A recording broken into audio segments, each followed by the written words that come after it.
have an amazing propensity to be legalists.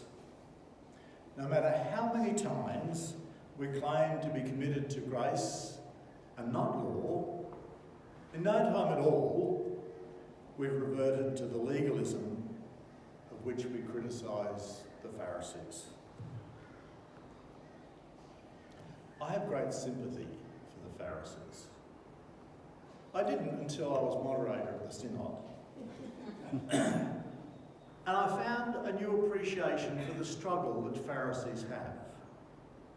Because I had to deal with people who wanted to get me to answer their petty squabbles with the church in one form or another. There was one situation where the Committee of Discipline of Ministers had made a decision to suspend a minister for some inappropriate behaviour. As moderator, it was my job to go and visit them and inform them of this decision. Now, I knew they wouldn't be happy, but I didn't expect to get caught up in petty arguments about what being suspended meant. I told the minister that they needed to cease their involvement with their congregation until they'd fulfilled the requirements that the committee had set out. First thing I said, so what does that mean? And I tried to carefully and sensitively explain what I thought was expected, that they should no longer be involved in the worship services of their congregation.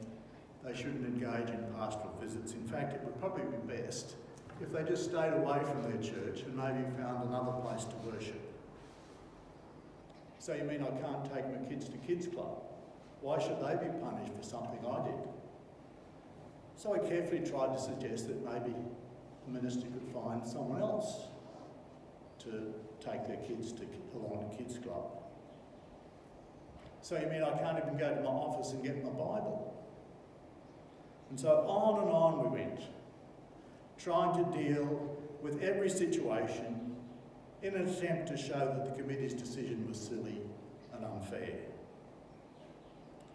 And I realised that it's just this sort of behaviour that produced the astonishing array of Pharisaical rules that we've all become familiar with.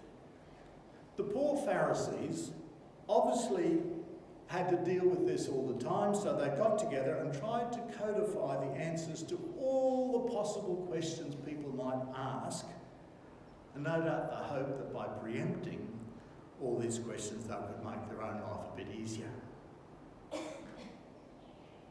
Rabbi, when you say honouring the Sabbath day means I can't work, does that mean I'm not allowed to cook food for my family? Well, of course you're allowed to cook food for my family. So if I cook enough food for all the people in my village and sell it to them, is that okay if I do that on the Sabbath? No, that would be work.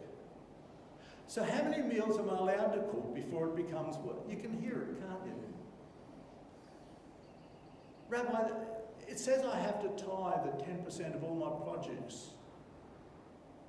My chooks only lay 3 eggs. How do I tithe at 10% of my 3 eggs? And that's what happens when we try to live by the law. We all want to show that the rules shouldn't really apply to us. And we can think of 1,000 ways to show that the rules themselves are really quite silly. And sadly, when we travel down that path, we eventually lose all the wisdom and benefits of living the way of God. Let me give you another example. There was a time in our churches when gambling was described as sinful. And this had the impact of seeing gambling limited across the whole of society. However, the Pharisaical analysis of what gambling meant resulted in simple games of chance being condemned as gambling. And it still happens. It was only last couple of years, in another congregation I've had some involvement with, one lady wanted to try and raise some money for COVID research, And she had this great idea of getting a bottle full of jigsaw pieces. Remember when we had the first lockdown, everyone went mad about jigsaw? She thought we could have a bottle of all these jigsaw pieces and people could pay $5 to have a guess how many pieces of jigsaw puzzle were in the bottle. And she was going to provide a prize for whoever got the closest. Well, the furore that ensued, you'd think she'd advocated putting poker machines in the foyer of the church. And so it never happened. And sadly, the last time I was worshipping there, I didn't see her, and I suspect she's just quietly, shyly slipped away. We get pharisaical about stuff. And now, the wider society saw the absurdity of a whole lot of those things. And now, gambling is just so all-pervasive. You can't even buy cornflakes without the chance of winning something. And you know that it's really got bad when some football clubs have decided they're going to get rid of their poker machines because it's doing too much damage. You see what happens when we take these rules and we push them and push them and push them to the absurdity, and then we just lose everything. So, how do we uphold healthy social standards and values without resorting to pettiness? How do we live the law of God without becoming legalistic and judgmental? This is the question that often confronted Jesus as people came to him, asking him these questions about what it meant to live God's law. Now, whether they were genuinely trying to understand, or, as so often we hear, they were simply trying to trap Jesus, Jesus faced the issue seriously. And that's what we heard in this passage from Luke.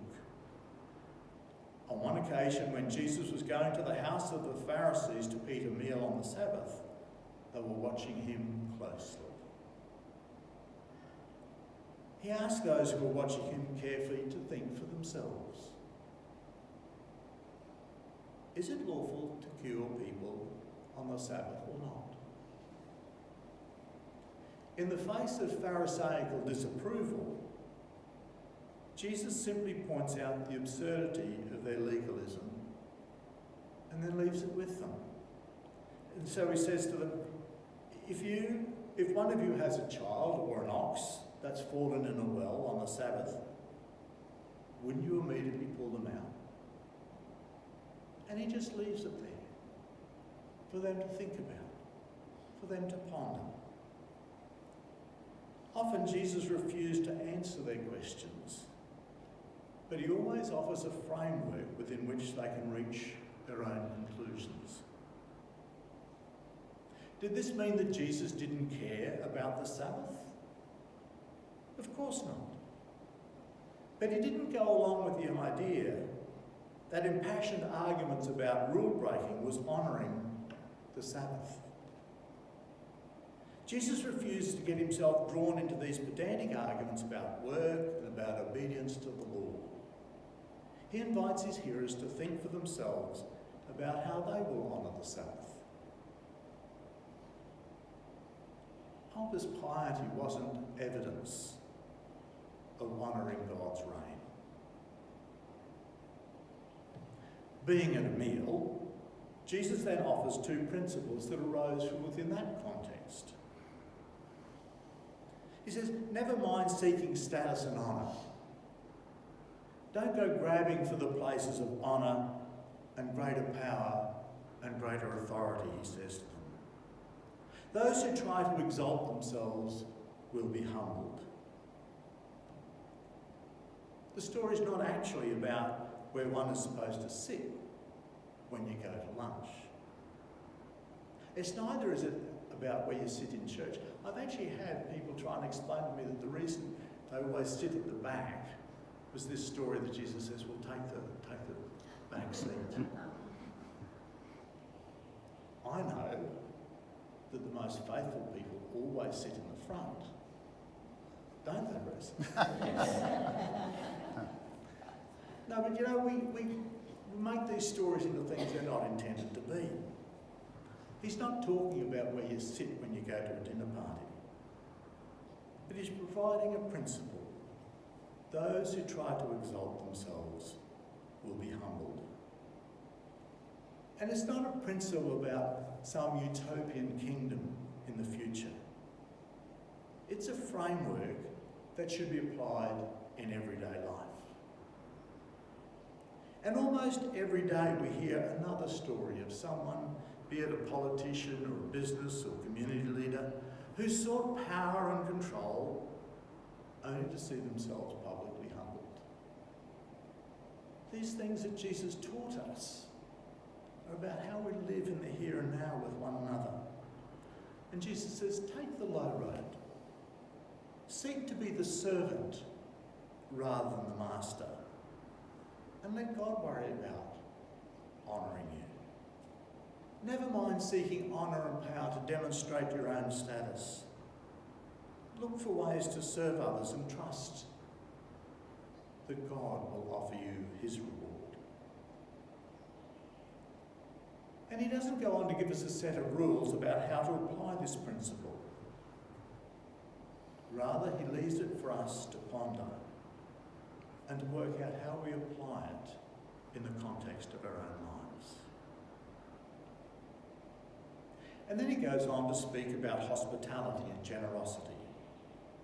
Don't just offer hospitality to your family, friends and rich neighbours. Offer that hospitality to anyone and everyone, especially those who need it most. Once again, it's not really about how you develop your guest list for your dinner party. It's about breaking the conviction that all we really need to care about is our family and friends. Jesus says no.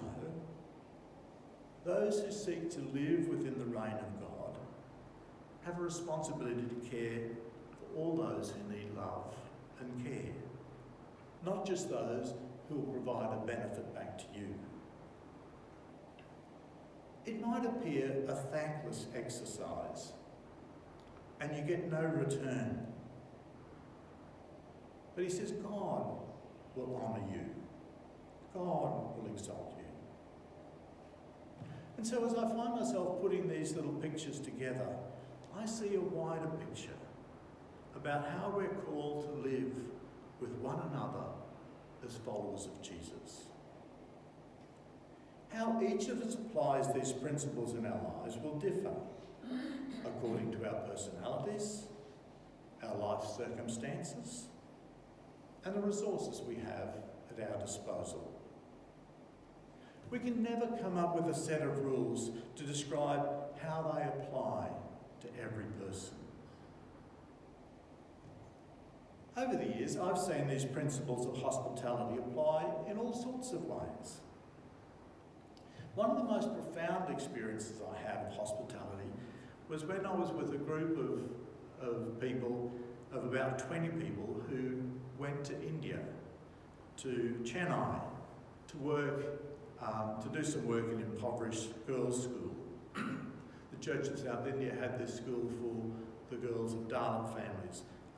Dalits are what used to be known as the untouchables. And we were with a friend who, he and his wife had established a scholarship program for these girls from this school so that they could go to college. And while we're on this visit, one of the girls who benefited from the scholarship invited us all to go to her place for dinner with her family. She wanted to say thank you to this friend. Now, my friend suggested that having 20 people over to her place for dinner would be far too much, so how about only just a small group of us go? But no, she insisted that we all had to go. So we arrived at this home. I'm just trying to, the size of her home was about as big as your kitchen. There was one little space, probably, the width of the house was that way, and there was a space like that, which was the kitchen area, And then there was another room that would have been about as big as this. And that was the whole house. They rolled up all their mats so that we could go to the living room. Now, of course, 20 people wouldn't have fitted there if we had all stood shoulder to shoulder, but that was okay, because this is India, where community is what happens there. And so there was a fairly wealthy neighbour who lived across a laneway from her, and they had a house with a courtyard. So the idea was half of us would go to the courtyard, and we had chairs, and the other half sat on the floor in her living room. And we were served a meal. Now, it was a two-course meal because what she'd studied at college was diet, nutrition, that's it. I knew there was a word for it, nutrition. And so we had a main course, and then we had to have dessert, which was fruit and some really lovely stuff. And so the courses we swapped over, so we all got a chance. She wanted us all to experience hospitality in her home. And so here was this story of Jesus completely tipped on its head. Because we were the relatively rich being offered hospitality by the very poor. A profound experience of what Jesus is talking about here. But the other side of it is, I know a family who, even in our terms, are relatively rich. They had a lovely big home. They had a swimming pool and a tennis court and a billiard room. And they had this sense that these were gifts that they'd received as blessings from God. And so they wanted to share them with everybody. And so once a month, the whole congregation was invited over their place for lunch and to play tennis. And, for them, it was the sharing what they'd received. There'll be millions of expressions of how these principles that Jesus gives us are lived out. Not in legalistic terms, not in people trying to analyse the words and saying, therefore you should. But how is it that you will become the servant? How is it that you will express your generosity and hospitality? And so Jesus invites us not to sit here as a church and as Christians trying to tell one another how you should do it, but for each of us to focus on who Jesus is and listen to what he says to us and seek to live that out as best we can. Because God knows better than we do the things that need to be changed and transformed in our lives. And by his grace and love, he's seeking to do that in us. And how he needs to do that in me is different to how he needs to do it in you. One of the things that I find wonderful about the Uniting Church is the way in which we've struggled with issues about our life together. Not trying to be legalistic. The most profound one, and one that's caused the most pain in recent years, is in 2018, the National Assembly of our church struggled with the issue of what we do about the marriage of couples in same-gender relationships. For over 20 years, a number of committees had worked on this and other gender-related issues. It became apparent that we're deeply devout, thoughtful, faithful people in our church who'd come to quite opposite opinions about how we should understand marriage. And what happened in 2018, as a couple of hundred lay people and ordained people from right across this country gathered to discern the way forward, they came up with the most remarkable conclusion. No committee would ever have proposed an idea like this. But this group of a couple of hundred prayerful people said, let's acknowledge that in our church we have two understandings of what marriage is about. one that recognises marriage as a covenant between a man and a woman, and one that recognises that marriage is a covenant between two people who commit their lives to one another. And they said no one will be forced to accept the understanding that they find difficult. But even though we're poles apart, let's acknowledge the validity of both points of view, but remain one as the body of Christ. Let's make room within our church for people who disagree strongly. But let's respect one another and keep our focus on Jesus Christ, who lived and died for all of us. And I find that a most profound decision, a most challenging decision. And I'm not sure yet whether we're going to be able to live it out, because we're so used to the idea that we've all got to agree. I think one of the worst hymns that Wesley has ever wrote was that one that talks about, even though we think and speak the same and cordial agree. I haven't been in that church yet. One of these days we might get there. But I think it's a profound decision of our assembly to say, let's love one another. Let's make a place of welcome for one another, even when we disagree with each other, even when we get upset with each other. Let's hold together in grace and love. Let's welcome everybody to our dinner party. You don't have to respond to Jesus in the same way that I do. But we can accept and provide hospitality and welcome. And if you decide that you're not going to buy raffle tickets because that's a way of gambling, a way of trying to get something for yourself you don't deserve, I want to encourage you in that. But if you turn around and say that everybody has to do this, I'll be really disappointed. It's like, I was in a congregation that would have been terribly distressed if they came in on Sunday morning and saw people selling stuff at a store at the back. But it's wonderful that you do it. You see what I mean? We can live with these differences. And Jesus says, let's not become legalistic, but let's trust each one of us to be focused on Jesus Christ, to be seeking to grow more like him. And let's journey together and welcome others who are seeking to find Christ in their life without insisting that they have to all think and agree with us. This is the vision that God has given us. It's the calling of the uniting church, I think, to make that story known. And in the world we currently live in, where division and conflict seem to be rife everywhere, we will be an amazing representation of God's reign if we could make it happen. If we could show how to love people with whom we disagree, with whom we struggle.